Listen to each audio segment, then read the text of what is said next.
होता क्या है कि आप पूजा कराए, आपको तो पता नहीं, आप तो भोले भाले, आप तो जो चिल्ला रहा आदमी आपने मान लिया, कर दी पूजा। अब पूजा कर दी, फंस गए। प्रेतराज सरकार बैठी, प्रेतों की सरकार, प्रेते बैठे, वो खुलेआम कह रहे, फिर भी आपकी बुद्धि में चलता नहीं। वो खुलेआम लिख रहे प्रेतराज सरकार।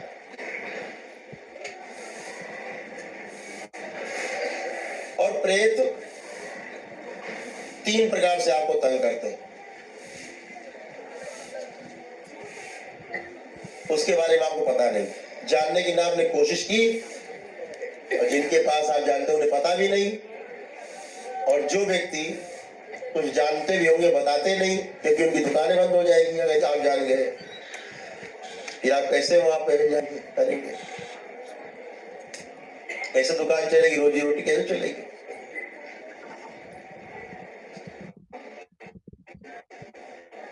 आप हालात समझ लीजिए, मेहंदीपुर बालाजी हालत समझिए कहां पहुंच गई है। इससे बड़ा क्या प्रमाण होगा कि मंदिर के जो महंत जी हैं, पुजारी जी, उनकी सगी भतीजी अभी यहाँ से ठीक हो गई, महंत जी मेहंदीपुर बालाजी। देखा आप लोगों ने? हमारे सामने आई थी गुरुजी। आई था सामने, दूसरे अमावस्या में थे, जब अंतिम पूर्ण उनका मुक्त हुआ, यहाँ से मुक्ति करा के गई। 25 साल से तड़प रही थी। 8-8 गेस्ट हाउस उनके परिवार के, बालाजी के मकान लगे हुए, बालाजी मंदिर से उन्हीं के घर परिवार है। अलवर में रहती है, अपने उनके पति अधिकारी है वहाँ कलेक्टर। 8 साल तक लगातार बालाजी मंदिर में उनके लिए जप तप अनुष्ठान सब हुए। उन्हीं के लिए नहीं, महंत जी के परिवार में और भी कई लोग तड़प रहे हैं, उन सब के लिए हुए, कद्दू नहीं उखाड़ पाए। जैसे तड़प रहे थे उससे 50 गुना और ज्यादा तड़प रहे हैं आज भी। और समस्या कितनी, जरा सी समस्या, इतनी सी समस्या, जरा सी। पूरा बालाजी मंदिर लगा, सारा तंत्र मंत्र यंत्र पंत्र सब लग गए, समस्या घटने की बजाय बढ़ गई। उनके एक नहीं 14 वीडियो रखे मेरे पास, डाले इसलिए नहीं मैंने, YouTube पर लोगों की आस्था टूट जाएगी हनुमान जी के प्रति। लोग तो अब जितनी अकल उतनी बात करेंगे, अरे तो इसमें हनुमान जी में कोई ताकत है नहीं, फिर तो ऐसे बातें करने लगेंगे। अरे जिन हनुमान जी का नाम लेके भूत प्रेत ऐसे भाग जाए, मैं आपको परेशान कर रहा हूँ, हनुमान जी को याद करके छींटा मार दो उसके मुंह पे, जल का देखो भाग जाएगा प्रेत। तो तंग कर रहा हूँ, बैठ जाएगा नीचे उतर के। नाम तो झेल नहीं पा रहा हनुमान जी का, तो हनुमान जी को कहाँ झेल पाएगा भूत प्रेत पूर्वज, कोई नहीं झेल पाएगा। वो शक्ति है हनुमान जी, लेकिन जब वहां हनुमान जी हो तब ना, वहां तो प्रेत बैठे, प्रेत पूजा कर रहे हैं, लिखा है साफ साफ। अब हनुमान जी और प्रेत, ऐसे कितने लोग मान सकते हैं, हाथ उठा के बताएंगे हमको कि हनुमान जी और प्रेत एक साथ बैठेंगे? है कोई संभावना? और वहां बालाजी बैठे, वो बैठे, प्रेतराज सरकार बैठी, इधर भैरव बैठे, भैरव शमशान भैरव बैठे, प्रेत बैठे हनुमान जी बगल में, और एक तरफ कह रहे भूत पिशाच निकट नहीं आवे। महावीर जब नाम सुनावे, नाम सुनने मात्र से नहीं भूत प्रेत आते, और यहाँ हनुमान जी साक्षात बैठे, प्रेत बैठे, प्रेतराज बैठे, शमशान भैरव बैठे। क्या तमाशा है, इतना बेवकूफ आदमी हो गया देश का। बात करें हमसे तो बात करो, अंधकार और प्रकाश एक साथ रह सकता है क्या? लेकिन दिखा रहे हैं दुनिया को कि है हनुमान जी और प्रेतराज भी है, सब कुछ है। आप प्रेतों की पूजा करके चले आए, फंस गए। और क्यों नहीं जाते प्रेत, वो आज बता देता हूं मैं आपको, ध्यान से सुनिएगा। 3 प्रकार से आपको भूत प्रेत बाधा तंग करती है। 3 कैटेगरीज है भूत प्रेत बाधा की। ये करौली सरकार के दरबार का अनुसंधान है, जो धरती में वेद पुराण शास्त्रों में कहीं नहीं है, किसी संहिता में नहीं है। ये भगवान भोलेनाथ को और तंत्र जहां से शुरू होता है और गोल गोल घूम के तंत्र जहां आके खत्म हो जाता है, ये वो दरबार है।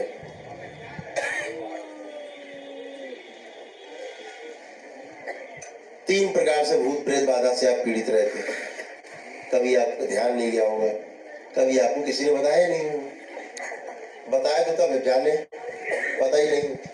वो तो भूत भगाओ अभियान चला रहे हैं, बस भूत भगाओ, भूत भगाओ, भूत भगाओ, आओ आओ भूत भगाते हैं। अरे भूत कहाँ भागता है भाई, कहाँ भागेगा? आपको जेल के अंदर बंद कर दिया जाए, अब डंडा लेके दौड़ाया जाए, भागो, आप कहाँ भागोगे?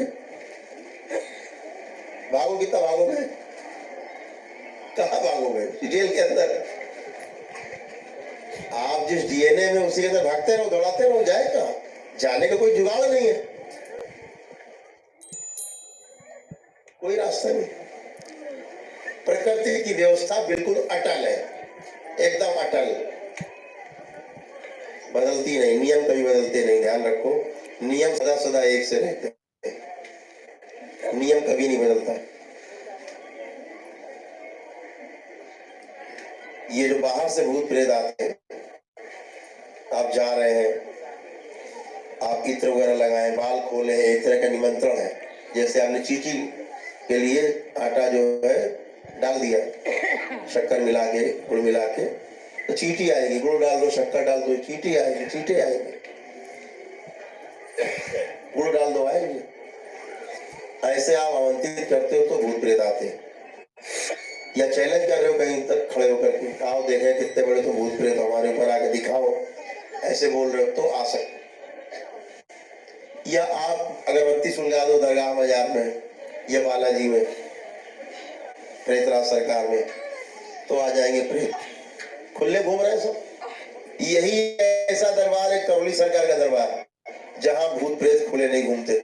अगर आपका प्रेत पूर्वज आपसे बात कर रहा हो तो पूछ के देख लो, घर में ही बंध जाते हैं। यहाँ आने के पहले आपके घर में ही प्रेत पूर्वज बंध जाते हैं। पूछ के देख लो अपने प्रेत पूर्वज से, अगर बात करता हो किसी का कि कहाँ बंध गए थे। दरबार का वीडियो जैसे ही देखते हो खोल के, पूरे खानदान भर के प्रेत पूर्वज सब बन जाते हैं अपने यहाँ। ये दरबार की आन बान और शान है, क्योंकि ये दरबार है भगवान भोलेनाथ का और माँ कामाख्या का, जिसको सजाया हमारे परम पूज्य गुरुदेव पंडित श्री राधारमण जी मिश्र और हमारी गुरु माता माँ कामरूप कामाख्या, उन्होंने सजाया दरबार। इसलिए बंध जाते हैं, आप ही के डीएनए में बंध जाते, खुले नहीं घूमते इस दरबार में। बाकी आप कहीं जाएंगे धरती दुनिया में, हर जगह भूत प्रेत आपको खुले मिलेंगे। और कौन से खुले मिलते हैं भूत प्रेत? बाहरी, आमंत्रित किए वाले। अगरबत्ती जलाई, सुलगाई, हो गया निमंत्रण, एंट्री मार गए। या आपका पूर्वज निमंत्रित करे, पूर्वज बड़े कलाकार, आ जाओ भाई, अंदर बहुत है। आप कहीं गए किसी दरबार में, रोजा तांत्रिक क्या गए, मौलवी क्या, झाड़ फूक, वहां पहले से प्रेत मौजूद है, उतरते हैं इस तरह वाले, आ जाओ भाई, आ गए, 2-4-500 ले आए। इसीलिए जितना ज्यादा जो झाड़ फूक करवाता है, जितना ज्यादा टोना टोटका तंत्र मंत्र करता है, जितने फालतू के काम करते हैं, उनके यहाँ सबसे ज्यादा बाधा उत्पन्न होती है। उतनी ज्यादा गंदगी समेट समेट के लाता हर जगह से। आप क्या सोचते हो, झाड़ फूक करने जा रहे तो अच्छे हो जाओगे, और ले आते हो 2-4-500 प्रेत का, समस्या घटने के बजाय बढ़ जाती है। ऐसे कितने लोग हैं जिन्होंने खूब प्रयास किया कि समस्या खत्म हो जाए और समस्या घटने के बजाय बढ़ती गई। हाथ उठाएंगे जरा, देखिए, आधे हाथ उठ गए, ठीक है, नीचे कर। इसी कारण से जितना आप जाते जहां जहां, वहां से 2-4-500-1000 प्रेत इकट्ठे कर लिया आपने और ले आए, समस्या घटने के बजाय बढ़ जाए। तो ये जो बाहर से प्रेत आते हैं, निमंत्रण दे के आते हैं, जो आपके पूर्वज इनवाइट कर लेते हैं, अबे अंदर आओ, आ जाते हैं। ये जो प्रेत आ जाते हैं, यही प्रेत आसानी से निकाल लिए जाते हैं। यही पिटते हैं, जब आप किसी ओझा मौलवी के जाते हो, यही बेचारे पिटते हैं आगे सबसे। मार पिटाई इन्हीं बेचारों की हो, और इन्हीं को निकाल भी सकते, धमका के, मार कूट के निकल जाए। जैसे कपड़ा आपका है अभी पहना, स्टाफ गंदा हो जाएगा। ये जो मैल लग गया बाहर से, ये जो बाहर से मैल लग गया है, ये निकल जाएगी गंदगी। लेकिन आप कपड़ा और रिन साबुन लगा के भी इसकी सफेदी नहीं खत्म कर सकते। इस कपड़े की सफेदी आप नहीं खत्म कर सकते, धोने जाने के बाद और चमकेगा, मैल निकल जाएगा, ये और चमक जाएगा कपड़ा। ये ताना बाना जो धागों से बुना है ना, इन्हें आप पूर्वज समझो, पूर्वज। इसे कैसे निकालोगे? इसको निकालने का जुगाड़ नहीं, कुर्ता फट जाएगा, आपका शरीर फट जाए, खत्म हो जाएगा, मर जाओगे। जुगाड़ नहीं, ये बने रहते हैं। इन्हें निकालने की औकात इनमें किसी में नहीं है। अगर ये निकलेंगे तो भगवान भोलेनाथ और माताओं की शक्तियों के द्वारा ही निकलेंगे, नहीं तो नहीं निकलेंगे। कोई जुगाड़ नहीं, बिना शिव और शक्ति के एक साथ हुए ये नहीं निकलते। तो बाहरी वाले निकल जाते हैं। इतने के लिए आप ओझा, तांत्रिक, मौलवी, ये दरबार, वो दरबार, बालाजी, खालाजी, आप घूमते हो।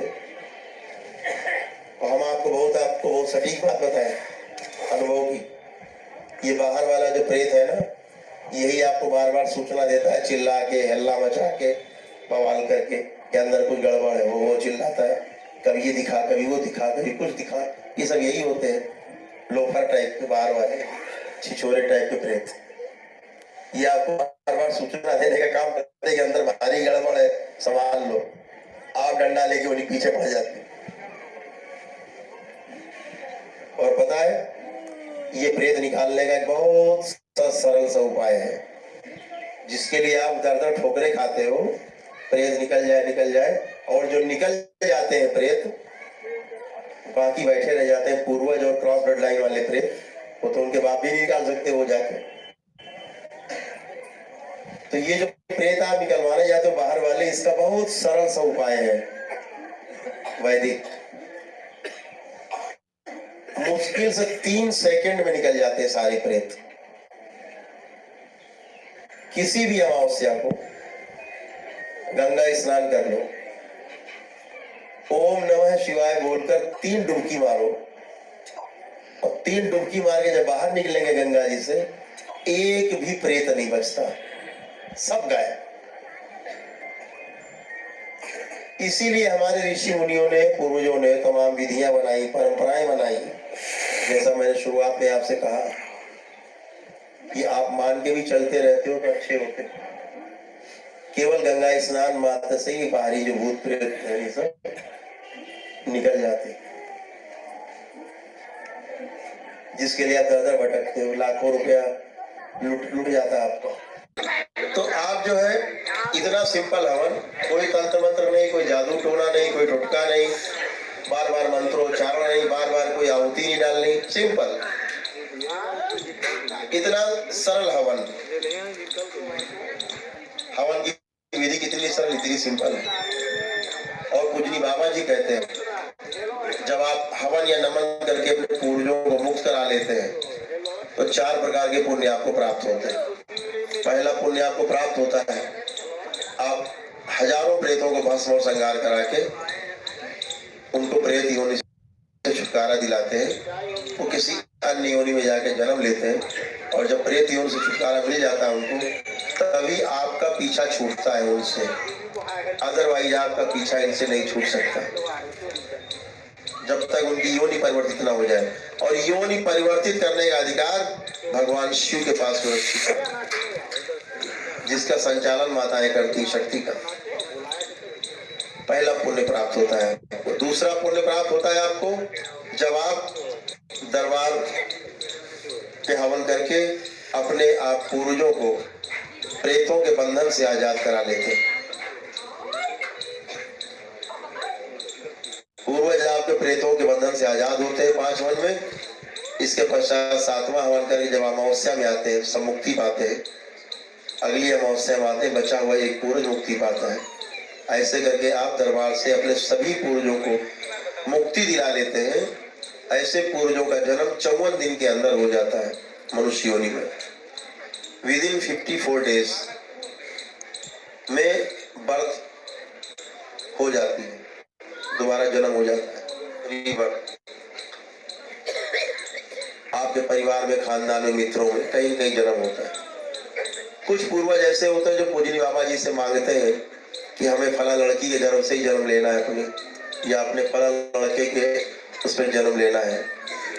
उसकी अगर शादी नहीं हुई है तो, या गर्भ स्थापित अभी नहीं हुआ है ऐसे, तो पूजनी बाबा जी अगर उसको इजाजत दे देते हैं तो वह शिवलोक में रहकर प्रतीक्षा करता है, और जब उसके अनुकूल गर्भ तैयार होता है, निर्मित होता है, वो आकर के उसमें स्थिर होता है और जन्म लेकर के उन ऐसे प्रक्रिया का पालन करता है।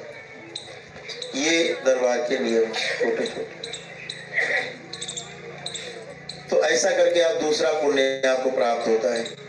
अपने सभी पूर्वजों को आप भगीरथ बन के उनको मुक्ति दिलाते हैं।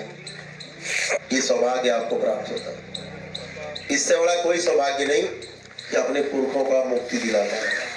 इससे बड़ा कोई पुण्य नहीं संसार में, बाकी सब बेकार।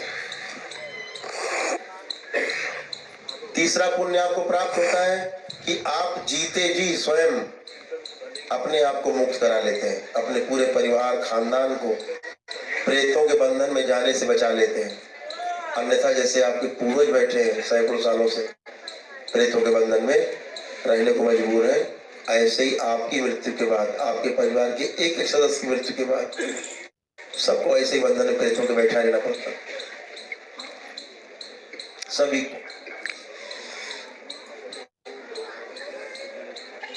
फंसे रहना पड़ता है 1000 वर्ष तक। तो आप जीते जी अपने आप को मुक्त करा लेते हो, और बंधन से मुक्त होकर के इसके बाद जिसकी मृत्यु होती है, ये प्रकृति का नियम है, जो पैदा होता है मरता भी है, यही नियम है। जिसकी मृत्यु होगी कोई फंसेगा नहीं, क्योंकि आपके यहाँ ना कोई पितृदोष है ना कोई प्रेत बाधा है। किसी की मृत्यु हुई सीधे दोबारा जन्म होता है, कोई नहीं रुकना चाहता। ये बच्चा बैठा जो जिसको आप कह टेढ़े मेढ़े हो रहे परदादा है, इसको आते ही बाबा जी ने 6 हवन का पुण्य दिया था। आते ही जैसे ही आया इसको तुरंत मिला, क्योंकि इसके पूर्वज इसको मार डालने के लिए बिल्कुल तैयार थे, एकदम मार देने के लिए जान से। ये रोता बैठा अभी 5 दिन पहले आए, आते ही 6 हवन का पुण्य दिया सीधे। क्यों दिया कि 5 हवन का पुण्य का मतलब सारे प्रेत गए तुरंत खत्म सब। 6ठा हवन का पुण्य इसलिए दिया गया ताकि जो दुष्ट पूर्वज है वो सब निकल जाए, जो मारने का प्रयास कर रहे हैं। तमाम एक्सीडेंट तमाम तरह से मारने की कर लिया इसने। अभी परदादा इसकी बुद्धि ठीक की जा रही है, थोड़ा कुट पीट के इनकी बुद्धि अच्छी हो। भजन कर रहे हैं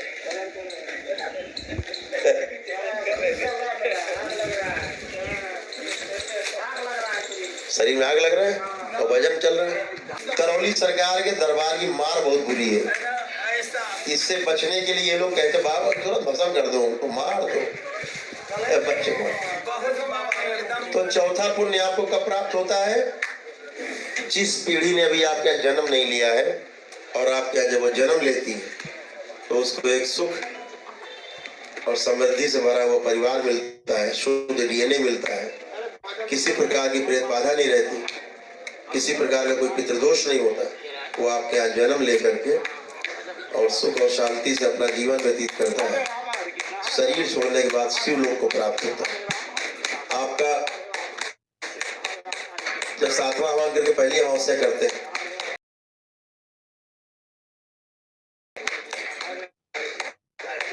तो आपके डीएनए को पूजनी बाबा और माँ के द्वारा सीधे शिवलोक से जोड़ दिया जाता है। और एक बार आपके डीएनए के ऊर्जा पथ को शिवलोक से जोड़ने के पश्चात आप भगवान भोलेनाथ और माता कामाख्या के संरक्षण में रहते हैं। आप में कोई घुस नहीं सकता। इसीलिए दरबार की ओर से मैंने बार बार तमाम डिस्कोर्स ने कहा है, आज भी कहता हूँ, इस धरती पर यूट्यूब पे बैठकर जितने डमरू बजा रहे हैं लोग, भूत प्रेत भगाओ विज्ञान चला रहे हैं, उनको बिल्कुल खुली चुनौती इस मंच से कि करौली सरकार के दरबार से ठीक हुए भक्त के परिवार में बच्चे से लेके बुजुर्ग तक में एक प्रेत भिजोड़ के दिखा दो और 10 करोड़ का इनाम दरबार से पाओ। अभी तक नहीं आए कोई।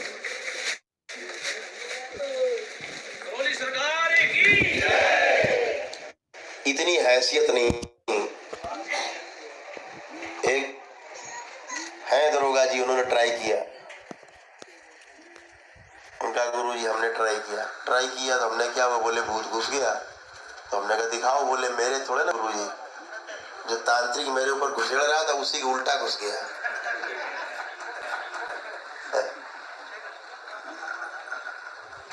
यही व्यवस्था है दरबार की।